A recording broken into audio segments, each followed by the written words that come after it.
Olá, meus caros. Nessa vida de quem trabalha com ICMS, nós passamos por muitas experiências e na maioria delas são positivas porque agregam muito na nossa experiência profissional. É isso que eu quero conversar com você.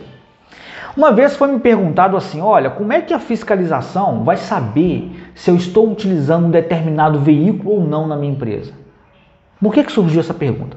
Vamos considerar que uma determinada empresa, ela adquiriu um bem, vamos colocar um veículo para fazer entrega. Só que esse bem, ele foi alienado, ele foi arrendado para terceiros e não, o fato é que ele deixou de ser utilizado na atividade fim da empresa. Para não perder o crédito do ativo imobilizado, o que a empresa pensou? Ora, eu não vou emitir a nota fiscal de saída, eu não vou dar baixa nesse ativo, porque é interessante para mim continuar apropriando o crédito de ICMS desse ativo. E aí surge a pergunta, como é que a fiscalização vai dar conta disso? Como é que a fiscalização vai ver isso? É isso que nós vamos responder aqui agora.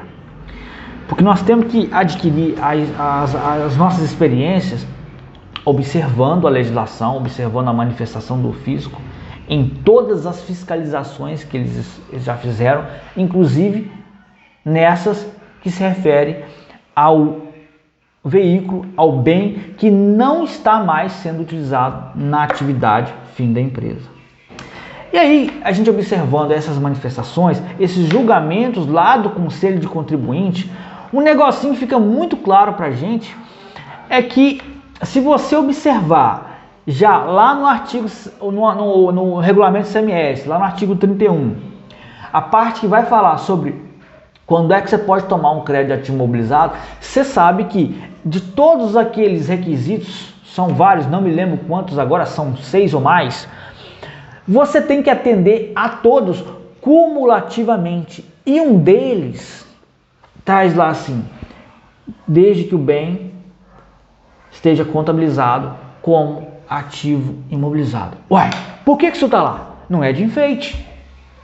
E o que a fiscalização faz? Na hora que vai notificar um contribuinte, na hora que ela vai abrir um auto de infração. Primeiro que tudo parte lá do SIAP. Não sei se você sabe disso, mas tudo parte lá do bloco SIAP. E tem muitos indícios que são gerados por ali, tá? Quando a gente entrega a ficha SIAP, que a fiscalização começa a detectar que pode ter bem que não está sendo mais utilizado na atividade do estabelecimento, pelo volume de apropriação de crédito. Ela tem indícios de que existem bens ali que são alheios à atividade do estabelecimento e começa a ação fiscal a partir disso. Mas vamos lá, como é que a fiscalização vai chegar em você? Sabendo que tem esse requisito obrigatório no nosso regulamento, o bem deve estar contabilizado como ativo imobilizado, qual documento que a fiscalização vai exigir, isso se ela não consultar as obrigações acessórias já entregues, qual documento que ela vai exigir do contribuinte para se certificar que aquele bem está contabilizado como ativo imobilizado? Pronto.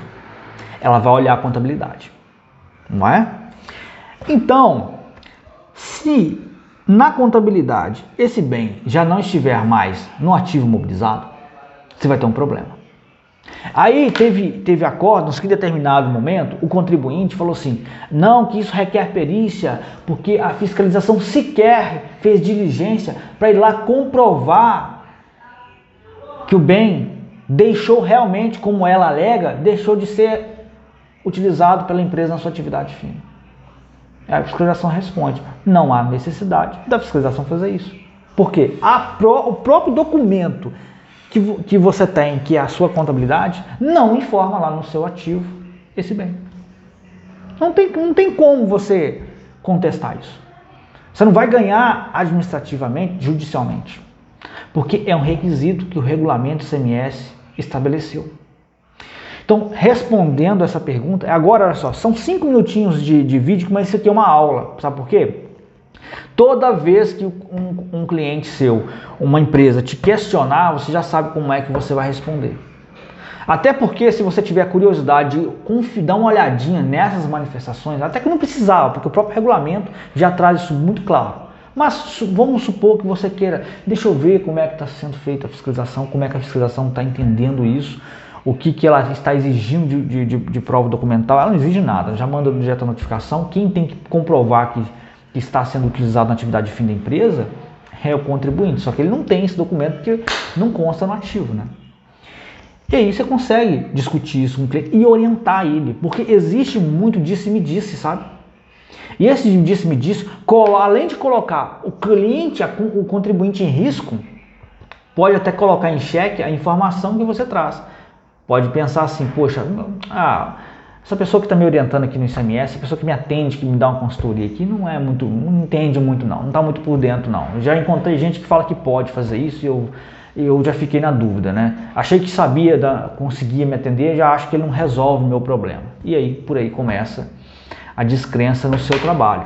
Mas, sabendo que a gente está munido da legislação, não tem que ter medo, não tem que ter receio de passar essa orientação para o seu cliente, porque dessa forma, sabendo do que a legislação exige, sabendo de como é que a fiscalização está se comportando bem no meu entendimento, porque excetuadas as hipóteses que o Conselho de Contribuinte realmente entendeu que o contribuinte tinha razão e a fiscalização não, nos demais casos eu vi que a fiscalização de Minas Gerais fez um excelente trabalho, tá? Um excelente trabalho. Inclusive não deixou muita coisa para o Conselho de Contribuinte julgar e ficar questionando não. É tudo unanimidade, o julgamento, decisão, unanimidade, julgamento, lançamento procedente. Então tem que tomar cuidado. Porque você vai conseguir orientar ele para num futuro ele não ter um passivo fiscal, não ter um risco. Porque na hora que ele tiver com auto-infração, tiver negociando com o Estado já nas cordas, né? Aí fica difícil. E você vai ter também todo um transtorno, porque é um serviço extra que a maioria não cobra, não é verdade? Então, a gente precisa evitar, é bom para você, é bom para o seu cliente também, já fica aí essa orientação para você.